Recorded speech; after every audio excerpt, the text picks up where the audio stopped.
देश की तमाम बड़े शहरों में प्रदूषण की कोई कमी नहीं है, लेकिन दिवाली के मौके पर प्रदूषण का लेवल कई गुना ज्यादा बढ़ गया है। दिल्ली में सुबह होते ही हर जगह सिर्फ प्रदूषण की धुंध दिखाई दे रही है। अगर कोई इंसान सांस का मरीज है तो वो घर से बाहर ही ना निकले, क्योंकि उसको सांस लेने में दिक्कत हो सकती है। दिल्ली एनसीआर की हवा गंभीर स्तर तक पहुंच गई है। कई जगह तो AQI 350 पार कर गया है।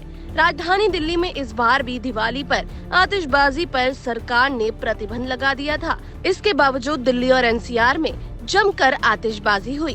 गुरुवार शाम ढलते ही लोगों ने पटाखे छोड़ने शुरू कर दिए। नई दिल्ली इलाके में भी लोग जमकर आतिशबाजियां करते नजर आए।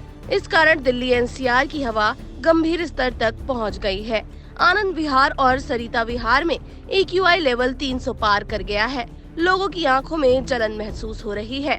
दिवाली पर पटाखे फोड़े जाने के कारण चेन्नई और आसपास के जिलों में वायु प्रदूषण का स्तर काफी बढ़ गया है। हवा की गुणवत्ता में इस गिरावट से सांस की समस्या वाले लोगों के लिए परेशानी पैदा हो गई है।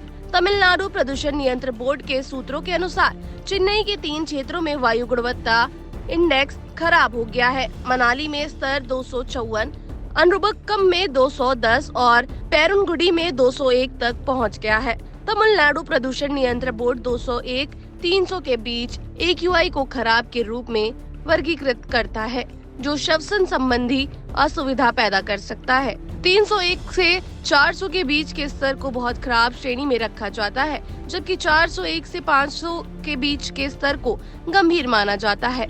डॉक्टरों ने लोगों से प्रदूषण को कम करने के लिए त्योहार के दौरान पटाखों के उपयोग को सीमित करने का आग्रह किया था। दीपावली के दिन राजस्थान के शहरों में जमकर आतिशबाजी हुई। जयपुर की हवा इस समय सबसे ज्यादा जहरीली है, क्योंकि यहाँ का AQI 350 को पार कर गया है। जयपुर के अलावा राजस्थान के और भी कई जिलों में हवा गंभीर श्रेणी में है। राजसमंद में AQI 337, भिवाड़ी में 291, बीकानेर में 283, भरतपुर में 257, चूरू में 247, सीकर में 337, हनुमानगढ़ में 235, धौलपुर में 216 रिकॉर्ड किया गया। कोलकाता में वायु गुणवत्ता इंडेक्स बुधवार शाम से ही खराब है और गुरुवार की रात को प्रदूषण का स्तर खतरनाक रूप से उच्च स्तर पर पहुंच गया है। लोगों ने दिवाली के अवसर पर खूब आतिशबाजी की है। बुधवार शाम को कोलकाता में AQI का स्तर 100 को पार कर गया, जो संवेदनशील समूह विशेषकर बुजुर्ग नागरिकों के लिए अस्वस्थ माना जाता है।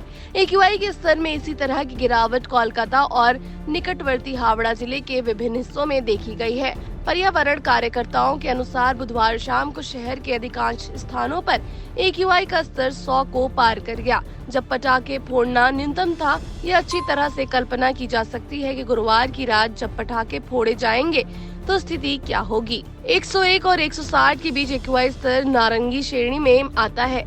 इस स्तर पर बुजुर्ग नागरिकों, बच्चों और अस्थमा जैसी श्वसन समस्याओं वाले लोगों को लंबे समय तक बाहरी गतिविधियों से बचने की सलाह दी जाती है, जैसा कि पिछले कुछ वर्षों के दौरान देखा गया है।